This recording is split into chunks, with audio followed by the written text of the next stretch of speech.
Giữa lúc Mỹ và Trung Quốc đang tranh cãi gay gắt về việc Washington tuyên bố tẩy chay ngoại giao với Thế vận hội mùa đông 2022, phản ứng của Đài Loan được xem là một thứ gì đó rất đáng mong đợi. Tuy nhiên lần này Đài Bắc chỉ nhẹ nhàng đáp là không bình luận vì chưa thu thập đủ thông tin cần thiết. Trong khi đó, người dân ở Thượng Hải tỏ ra vô cùng bình thản về tuyên bố tẩy chay của Mỹ, thậm chí nhiều người còn cáo buộc Mỹ đang vu khống trắng trợn. Càng xa rời Trung Quốc bao nhiêu thì Mỹ và Đài Loan lại càng gắn bó bấy nhiêu. Mặc kệ mọi sức ép, hai đồng minh không chính thức này vẫn tuyên bố sẽ tăng cường hợp tác theo cơ chế mới. Giữa lúc căng thẳng ba bên ngày càng sục sôi, người đứng đầu cơ quan đối ngoại Đài Loan nhận định chủ nghĩa bành trướng của Trung Quốc có thể gây ra chiến tranh thế giới thứ ba. Cùng lúc, một quan chức Tân Cương lên tiếng, trò hề của lực lượng chống Trung Quốc ở Mỹ là không đáng tin. Việc Lowy xếp Đài Loan là vùng lãnh thổ quyền lực thứ 14 của châu Á trong năm 2021. Các thông tin đáng chú ý khác, Ukraine tố Nga đưa thêm xe tăng đến Donbass. Nga, Ấn Độ ký hàng loạt thỏa thuận hợp tác thương mại và vũ khí. Người dân Myanmar sống tại Thái Lan đau lòng khi bà Aung San Suu Kyi bị kết tội. Facebook bị người tị nạn Rohingya kiện đòi bồi thường 150 tỷ đô la Mỹ.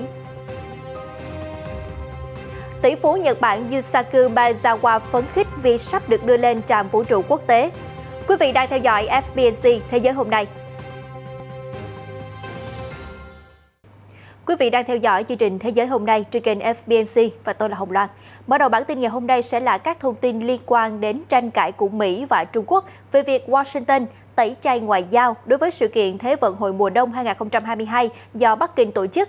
Mới đây, người phát ngôn văn phòng lãnh đạo Đài Loan Xavier Jiang cho biết hòn đảo sẽ không phản ứng trước quyết định tẩy chay của Mỹ cho đến khi xem xét đầy đủ các diễn biến liên quan. Thư ký báo chí Nhà Trắng bà Jen Psaki hôm thứ Hai 6 tháng 12 cho biết nước này sẽ tẩy chay Thế vận hội mùa đông Bắc Kinh 2022 và Thế vận hội Paralympic. Bà Psaki chỉ ra rằng quyết định này là do Trung Quốc đang gây ra nạn diệt chủng và tội ác chống lại loài người ở Tân Cương, cũng như các vụ vi phạm nhân quyền khác. Tuy nhiên, bà cho biết Mỹ hoàn toàn ủng hộ các vận động viên của nước này đến Trung Quốc để thi đấu. Khi được hỏi có nhận xét thế nào về quyết định này của Mỹ, người phát ngôn văn phòng lãnh đạo Đài Loan Xavier Jiang cho biết hòn đảo sẽ không phản ứng gì cho đến khi xem xét đầy đủ các thông tin liên quan. Ông Jiang nói rằng Đài Loan đã thu thập các thông tin cần thiết từ chính phủ Mỹ và đang xem xét các diễn biến để hiểu thật rõ về tình hình. Các cơ quan trong chính quyền Đài Bắc sẽ phối hợp chặt chẽ với nhau để cùng tìm hiểu trước khi đưa ra các phản ứng phù hợp. Người phát ngôn cho biết thêm, Đài Loan sẽ bảo vệ quyền của các vận động viên tham gia và hỗ trợ họ hết mình trong quá trình tham gia thi đấu. Sau khi Nhà Trắng thông báo tẩy chay Thế vận hội mùa đông 2022 vì những hành động tàn bạo về nhân quyền của Trung Quốc, thì mới đây người dân ở thành phố Thượng Hải cho biết họ không cảm thấy lo lắng về quyết định này của Nhà Trắng. Thậm chí nhiều người còn tố chính quyền Washington đang vu khống cho Bắc Kinh. Với việc Mỹ quyết định tẩy chay Thế vận hội mùa đông 2022 vì cáo buộc Trung Quốc đang vi phạm nhân quyền, nhất là đối với người dân tộc Duy Ngô Nhĩ tại khu tự trị Tân Cương, mối quan hệ giữa hai nước lại có thêm một bước lùi lớn. Sau khi Bộ Ngoại giao Trung Quốc cảnh cáo rằng Mỹ sẽ phải trả giá cho quyết định tẩy chay, thì người dân nước này cũng đưa ra những nhận xét tương tự và cho rằng Mỹ đang phản ứng thái quá. Anh Cao Phê Hân, 24 tuổi, cư dân Thượng Hải, vừa trở về từ nước ngoài sau khi du học, cho biết động thái của Mỹ là hoàn toàn vu khống. Đó là sự vu khống và bôi nhọ. Chắc chắn không có chuyện diệt chủng ở đây. Tôi nghĩ rằng việc Mỹ sử dụng lý do này để tẩy chay Thế vận hội là không hợp lý. Một người dân khác cũng tỏ ra vô cùng bức xúc. Ngay từ khi Thế vận hội Olympic lần đầu tiên được tổ chức ở Hy Lạp, thế giới đã nhất trí rằng thể thao và chính trị không nên bị trộn lẫn. Lẽ ra phải có một hiệp định chính thức để ngăn việc tẩy chay này. Tuy nhiên, tôi cũng không lo lắng lắm về việc Mỹ và nhiều nước khác tẩy chay sự kiện này thì có thể gây ra một cuộc đối đầu. Trung Quốc đã liên tục phủ nhận mọi hành vi vi phạm nhân quyền và đe dọa sẽ có các biện pháp xử lý thích đáng đối với hành động tẩy chay Thế vận hội. Điều này chắc chắn sẽ làm căng thẳng thêm quan hệ Mỹ-Trung, vốn đã ở mức thấp nhất trong nhiều thập kỷ qua. Tiếp bước Mỹ, New Zealand hôm thứ Ba thông báo rằng họ sẽ không cử đại diện ngoại giao ở cấp bộ trưởng đến Thế vận hội mùa đông 2022. Lý do được đưa ra là vì lo ngại Covid-19.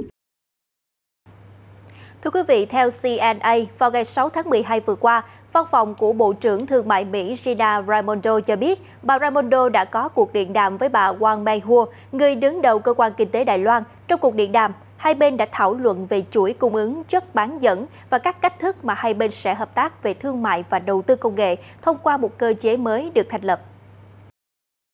Bất chấp lời cảnh báo của Trung Quốc rằng Mỹ và Đài Loan không được có thêm bất cứ một tương tác ngoại giao chính thức nào, hai đồng minh không chính thức này không những phớt lờ lời cảnh cáo mà còn liên tục có nhiều động thái làm nồng ấm thêm mối quan hệ song phương trên nhiều lĩnh vực. Mới đây, Bộ trưởng Thương mại Mỹ Gina Raimondo đã có cuộc điện đàm với bà Wang Meikhua, người đứng đầu cơ quan kinh tế Đài Loan. Hai bên đã thảo luận về chuỗi cung ứng chất bán dẫn cũng như cách thức hợp tác về thương mại và đầu tư công nghệ thông qua một cơ chế mới được thành lập. Cụ thể, hai bên sẽ hợp tác theo cơ chế hợp tác đầu tư và thương mại công nghệ mới TTIC, một khuôn khổ hướng đến phát triển các chương trình thương mại và tìm ra các phương thức để đẩy mạnh các chuỗi cung ứng quan trọng. Trước đó, Mỹ đã nhiều lần thúc giục Đài Loan phải nỗ lực hơn nữa để giải quyết tình trạng thiếu chất bán dẫn toàn cầu, vốn khiến nhiều dây chuyền sản xuất ô tô phải đóng cửa và ảnh hưởng đến hàng hóa tiêu dùng. Đài Loan cho biết đang làm tất cả những gì có thể để khắc phục những điều thiếu sót hiện nay. Bộ Thương mại Mỹ cho biết trong cuộc điện đàm, bà Raimondo đã nhấn mạnh sự ủng hộ của Mỹ đối với Đài Loan và tầm quan trọng của mối quan hệ thương mại và đầu tư giữa hai bên. Trong một cuộc phỏng vấn trên Sky News, người đứng đầu cơ quan đối ngoại Đài Loan, ông Ngô Chiêu Tiếp, cảnh báo chủ nghĩa bành trướng của Trung Quốc có thể gây ra chiến tranh thế giới thứ ba. Ông Ngô nhận xét Trung Quốc đang đi theo mô hình mà các nước phe trục từng thực hiện trong những năm 1930. Trong cuộc phỏng vấn trên Sky News với cựu Bộ trưởng Bộ Quốc phòng Úc Christopher Pan được phát sóng vào ngày Chủ nhật 5 tháng 12, người đứng đầu cơ quan đối ngoại Đài Loan ông Ngô Chiêu Tiếp nói rằng chủ nghĩa bành trướng của Trung Quốc đang đi theo mô hình mà các nước phe trục từng làm trong những năm 1930. Ông cảnh báo rằng nếu Đài Loan rơi vào tay Trung Quốc, chế độ độc tài có thể khuyến khích Trung Quốc tiếp tục chiếm giữ các vùng lãnh thổ khác mà họ tuyên bố chủ quyền ở Biển Hoa Đông, Biển Đông, Thái Bình Dương và Ấn Độ Dương, từ đó có khả năng dẫn đến một cuộc chiến tranh thế giới thứ ba. Khi được ông Pine hỏi tại sao Trung Quốc lại muốn sáp nhập Đài Loan, ông Ngô nói rằng kể từ năm 2019, Bắc Kinh đã tái khẳng định lập trường của mình rằng Đài Loan phải được thống nhất với Trung Quốc theo mô hình một quốc gia hai hệ thống, thậm chí là có thể sử dụng vũ lực nếu cần. Sau đó, ông Ngô chỉ ra rằng chủ nghĩa độc tài thường gắn liền với chủ nghĩa bành trướng và khi các chế độ như vậy đối mặt với nhiều ý kiến trái chiều trong nước thì chính phủ thường gây ra các xung đột và khủng hoảng bên ngoài để chuyển hướng sự chú ý của người dân. Với vị trí địa lý rất gần nhau giữa Đài Loan với Trung Quốc, ông Ngô lưu ý rằng hòn đảo đã trở thành vật tế thần cho Bắc Kinh. Người đứng đầu cơ quan đối ngoại Đài Loan quan sát thấy rằng trong thời gian xây dựng đất nước cho đến Thế chiến thứ hai, các quốc gia phát xít bắt đầu áp dụng chủ nghĩa bất bình đẳng để biện minh cho việc sử dụng vũ lực để đòi lãnh thổ tại các nước láng giềng. Từ đó, ông Ngô khẳng định rằng các tuyên bố và cách hành xử của Trung Quốc gần giống với các cường quốc phe trục trong những năm 1930. Ông nhận xét rằng Trung Quốc hiện đang đưa ra yêu sách đối với Biển Hoa Đông, eo biển Đài Loan, Biển Đông và thậm chí gần đây đã tham gia vào một cuộc giao tranh biên giới với Ấn Độ. Điều đó thể hiện rõ rằng Trung Quốc đang thực hiện chủ nghĩa bành trướng của mình bằng cách sử dụng vũ lực và ông cảnh báo đó là điều mà chúng ta cần phải theo dõi rất cẩn thận. Ông khẳng định chủ nghĩa bành trướng như vậy đã từng khơi mào cho Thế chiến thứ hai và ông không mong rằng thế giới lại phải đối mặt với một cuộc chiến tiếp theo. Đồng thời, ông Ngô cũng nhắc lại rằng Đài Loan không phải là một phần của Cộng hòa Nhân dân Trung Hoa và đây là sự thật lịch sử. Ông nhấn mạnh rằng hiện trạng eo biển Đài Loan đang phục vụ lợi ích tốt nhất của tất cả các bên liên quan. Vừa qua, Viện Lowy đã công bố chỉ số quyền lực châu Á năm 2021, xếp hạng 26 quốc gia và vùng lãnh thổ xét về quyền lực. Trong đó, Đài Loan đứng thứ 14 trong danh sách này, với số điểm trung bình là 16,2 trên 100, giảm 0,5 điểm so với năm ngoái. Viện Lowy mới đây đã công bố chỉ số quyền lực châu Á năm 2021, trong đó Đài Loan đứng thứ 14 trong danh sách với số điểm trung bình là 16,2 trên 100, giảm 0,5 điểm so với năm ngoái. 10 quốc gia hàng đầu bao gồm Mỹ, xếp thứ nhất với số điểm 82,2, tiếp theo là Trung Quốc 74,6, Nhật Bản 38,7, Ấn Độ 37,7, Nga 33, Úc 30,8, Hàn Quốc 30, Singapore 26,2, Indonesia 19,4 và Thái Lan 19,2. Đài Loan đang hoạt động tốt nhất trong thước đo về kinh tế. Nền kinh tế của hòn đảo cũng được dự báo sẽ đối phó với đại dịch. Đây cũng là một trong 3 nền kinh tế ở châu Á được dự đoán có GDP tăng trưởng mạnh hơn vào năm 2030 so với dự đoán ban đầu trước khi bùng phát Covid-19. Đài Loan xếp hạng thấp nhất trong thước đo về ảnh hưởng ngoại giao, đang đứng ở vị trí thứ 19. Mặc dù có mạng lưới các văn phòng đại diện không chính thức trên khắp khu vực, tuy nhiên việc thiếu các cơ quan đại diện chính thức đã cản trở quyền lực của hòn đảo trong lĩnh vực này. Theo báo cáo, việc xử lý của chính quyền bà Thái Anh Văn đối với đại dịch đã thực sự nâng cao danh tiếng quốc tế của Đài Loan. Tuy nhiên, các tranh chấp với Trung Quốc được coi là những mối đe dọa lớn đối với sức mạnh tổng thể của Đài Loan. Mới đây, ông Su Guoxiang, phát ngôn viên của chính quyền khu tự trị Tân Cương cho biết, cái gọi là tòa án Duy Ngô Nhĩ chỉ là một tòa án giả mạo do các lực lượng chống Trung Quốc dựng lên, chứ không phải là một cơ quan tư pháp hợp pháp. Ông nhấn mạnh trò hề nhắm vào Tân Cương của các lực lượng chống Trung Quốc ở Mỹ và một số nước phương Tây là không đáng tin cậy. Phát biểu tại một cuộc họp báo ở Bắc Kinh, ông Su Guoxiang, phát ngôn viên của chính quyền Tân Cương cho biết, cái gọi là tòa án Duy Ngô Nhĩ chỉ là trò hề do lực lượng chống Trung Quốc ở Mỹ và các nước phương Tây khác tạo nên, chứ không hề có giá trị gì về mặt pháp lý. Cái gọi là tòa án Duy Ngô Nhĩ được thành lập bởi âm mưu của lực lượng chống Trung Quốc, cũng như các nhóm Đông Turkestan hay Đại hội Duy Ngô Nhĩ Thế giới. Tất cả đều hoạt động như một tổ chức chống Trung Quốc và khủng bố, chứ không có uy tín gì cả. Ông Su nói thêm những người tham gia vào phiên tòa này đều là những kẻ khét tiếng đầy tiền án. Chủ tọa Geoffrey Nice thì nổi tiếng khắp thế giới vì đã liên hệ chặt chẽ với các lực lượng chống Trung Quốc để kiện chính quyền Bắc Kinh. Bài báo đăng trên một trang web của Úc vào tháng 3 năm 2019 cho biết ông Nice là một đặc nhiệm cấp cao của Anh. Hiện đang làm công việc là bán các cáo buộc giả để thực hiện các mục tiêu địa chính trị của Anh Mỹ. Ông Su chỉ ra rằng các chính sách và biện pháp mà Tân Cương áp dụng đều phù hợp với thực tế phát triển kinh tế và xã hội, có lợi cho lợi ích sống còn và nguyện vọng chung của nhân dân của các dân tộc, cũng như phù hợp với thông lệ chung của cộng đồng quốc tế. Mối quan hệ giữa Ukraine và Nga tiếp tục có thêm diễn biến xấu. Ngày 7 tháng 12 vừa qua, Ukraine cáo buộc Nga đã triển khai xe tăng và các đội bắn tỉa bổ sung đến tuyến đầu của cuộc xung đột là ở khu vực Donbass, sẵn sàng gây thương vong và cố gắng kích động binh sĩ Ukraine bắn trả. Vài giờ trước khi Tổng thống Mỹ Joe Biden và Tổng thống Nga Vladimir Putin có cuộc họp trực tuyến quan trọng sau khi Nga tập trung quân đội gần biên giới Ukraine, Bộ Quốc phòng Ukraine đưa ra tuyên bố cáo buộc Nga đã triển khai xe tăng và các đội bắn tỉa bổ sung đến tuyến đầu của cuộc xung đột là ở khu vực Donbass, sẵn sàng gây thương vong và cố gắng kích động binh sĩ Ukraine bắn trả. Tuyên bố cho biết kẻ thù đã gia tăng số lượng các cặp bắn tỉa để sẵn sàng gây thương vong cho các nhân viên của lực lượng liên quân và tiêu diệt các phần tử giám sát video và khiêu khích chúng tôi bắn trả. Căng thẳng giữa hai nước láng giềng này đang ngày càng tăng lên. Tuần trước, tình báo Mỹ nhận định Nga đang triển khai 100.000 quân nhân gần biên giới Ukraine. Kiev hồi đầu tuần cũng cáo buộc Moscow có thể mở chiến dịch quân sự nhằm vào lãnh thổ nước này đầu năm 2022. Vào thứ Hai vừa qua, Nga và Ấn Độ đã ký một loạt thỏa thuận hợp tác về cả thương mại và vũ khí. Các thỏa thuận này được ký trong chuyến thăm của Tổng thống Vladimir Putin tới New Delhi để hội đàm với Thủ tướng Narendra Modi.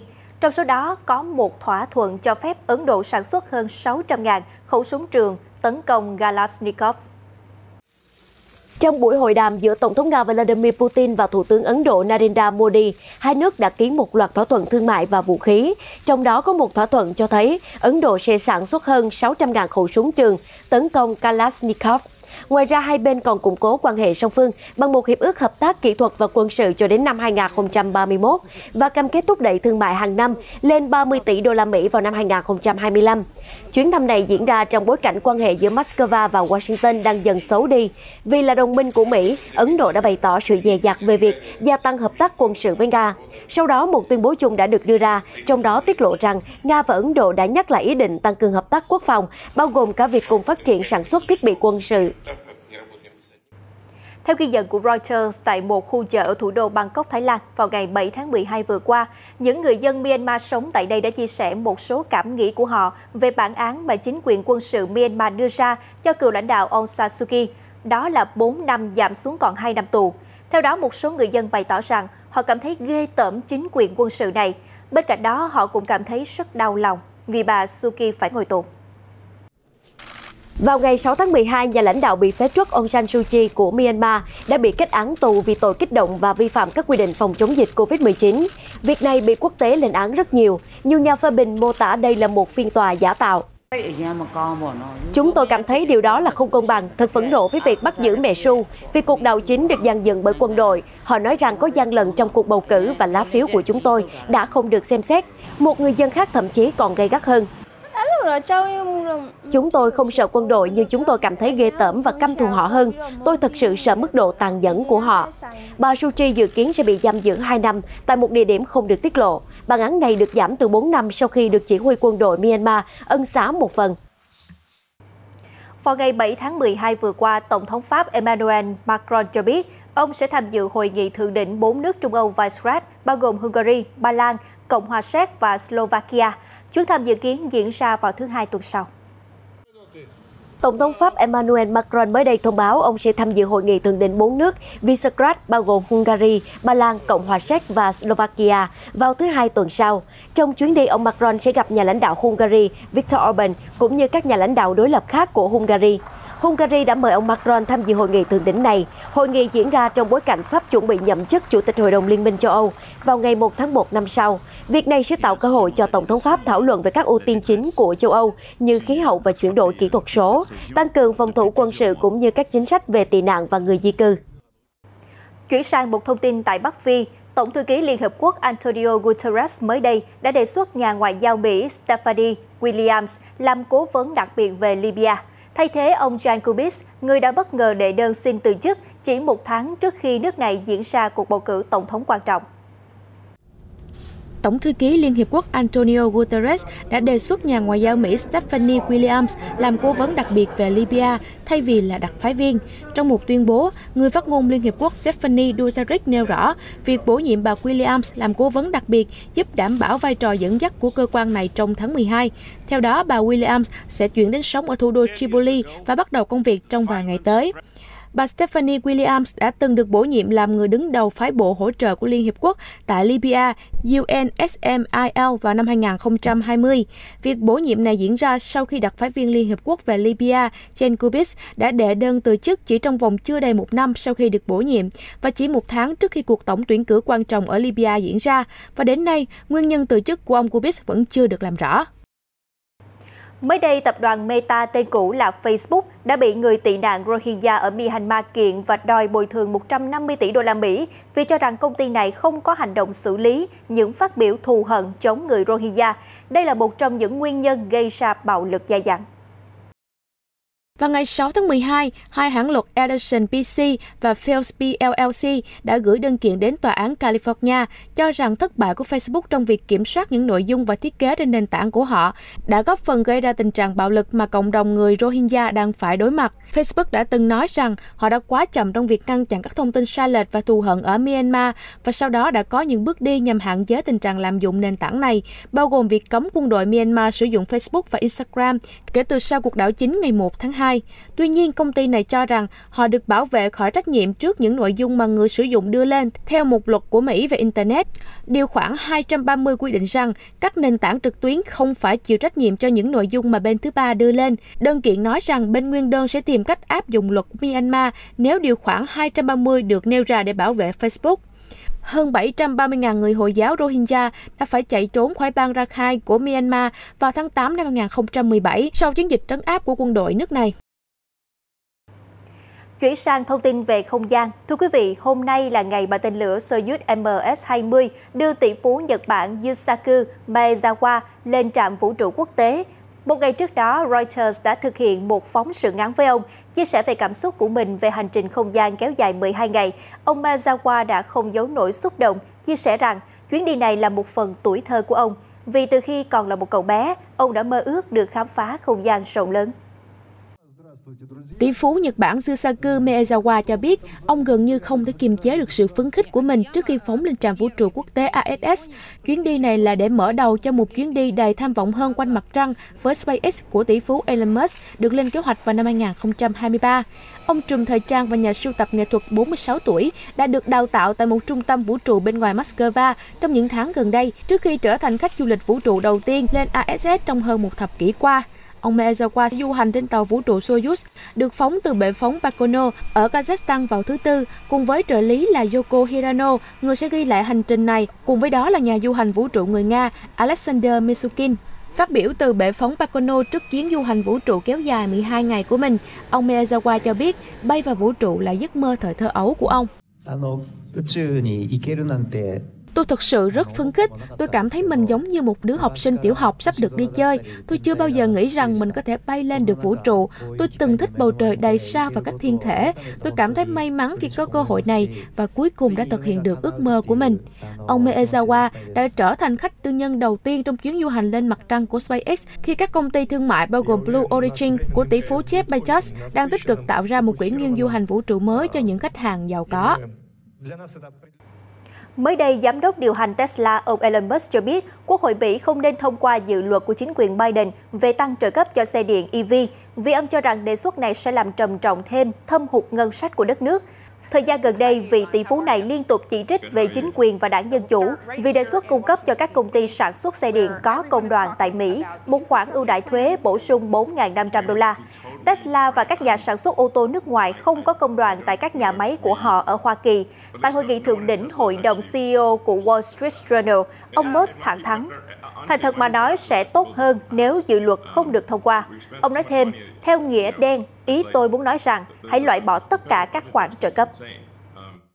Thưa quý vị, mới đây, một vị tỷ phú ở New York, Mỹ đã đồng ý hoàn trả 180 cổ vật và tác phẩm nghệ thuật bị đánh cắp từ nhiều nơi trên thế giới.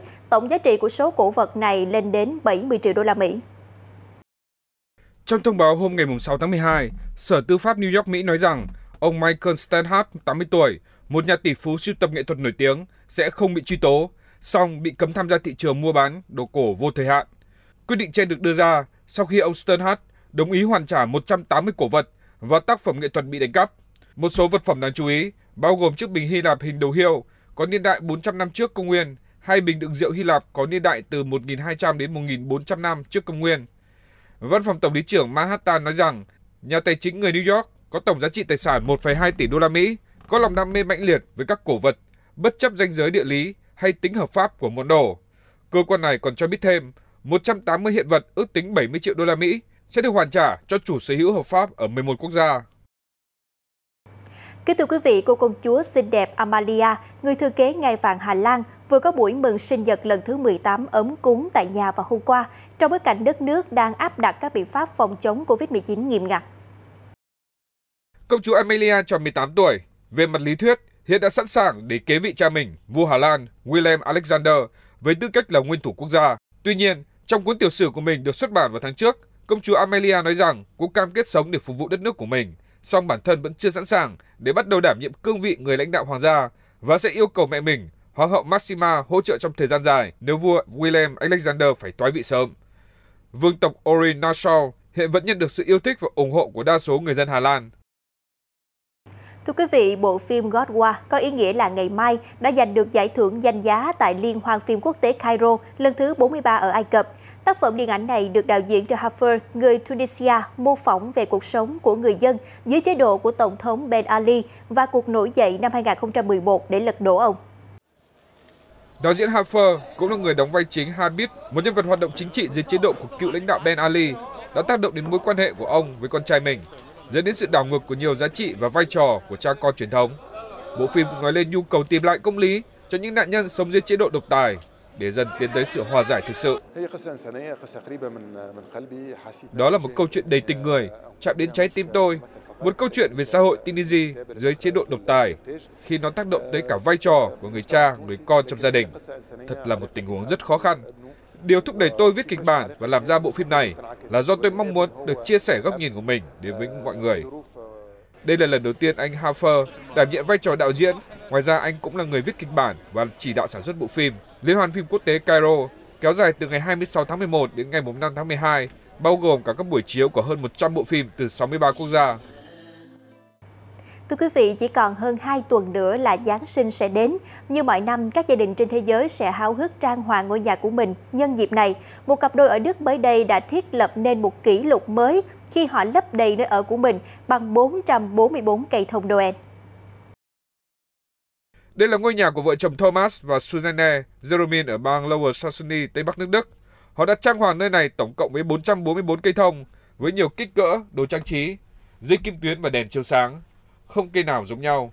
Chúng được trang trí với màu sắc và chủ đề khác nhau và xuất hiện khắp mọi ngóc ngách của căn nhà, kể cả phòng ngủ. Để tạo nên công trình đồ sộ này, cặp đôi người Đức đã sử dụng hơn 10.000 quả bóng Giáng sinh và 300 dây đèn. Họ bắt đầu trang hoàng trước đó vài tháng để kịp hoàn tất 444 cây thông Giáng sinh vào Chủ nhật tuần đầu tiên của tháng 12. Với số lượng cây thông Giáng sinh này, Thomas và Susan Zeromin đã được Viện Kỷ lục Thế giới Đức trao giấy chứng nhận là người nắm giữ kỷ lục thế giới về việc có nhiều cây thông nhất ở mọi nơi. Một chuyện hy hữu đã xảy ra ở thị trấn Mahahual ở phía nam Mexico khi một con chó nhà và một con báo đốm xô xát với nhau. Sau đó cả hai cùng bị rớt xuống một cái hố và đã được chính quyền địa phương cứu lên an toàn. Hình ảnh ghi lại cho thấy cư dân thị trấn Mahahual, Mexico đã cố gắng giải cứu con chó trước khi nhân viên Quỹ Quốc tế Phúc lợi Động vật IFAW đến hỗ trợ con báo đốm bị mắc kẹt trong một cái hố. Trong quá trình giải cứu, con báo đốm đã làm hư chiếc camera GoPro được IFAW sử dụng để quan sát vị trí con vật bên trong. Con chó tên Negro, một trong số ít động vật nuôi bị báo đốm tấn công trong khu vực, được cứu thoát ra khỏi hố bằng sợi dây thừng. Con vật được đưa đến các bác sĩ thú y sau đó. Mặc dù có vài vết chảy xước, song nó sẽ sớm bình phục. Sự việc này đang xảy ra mọi lúc, đặc biệt là khi sự phát triển không ngừng của các khu định cư tác động đến môi trường sống của báo đốm. Các nhà bảo vệ động vật hoang dã đã khuyến cáo người dân địa phương cần trông chừng vật nuôi trong nhà cũng như không xâm phạm đến môi trường sống của báo đốm. Hiện báo đốm là loại có nguy cơ tuyệt chủng ở Mexico và là động vật thuộc họ mèo lớn nhất có nguồn gốc từ châu Mỹ. Thưa quý vị, thông tin vừa rồi cũng đã khép lại Thế giới hôm nay. Cảm ơn tất cả quý vị đã cùng đồng hành và theo dõi chương trình. Hẹn gặp lại tất cả quý vị trong những bản tin tiếp theo trên tất cả các nền tảng của FBNC.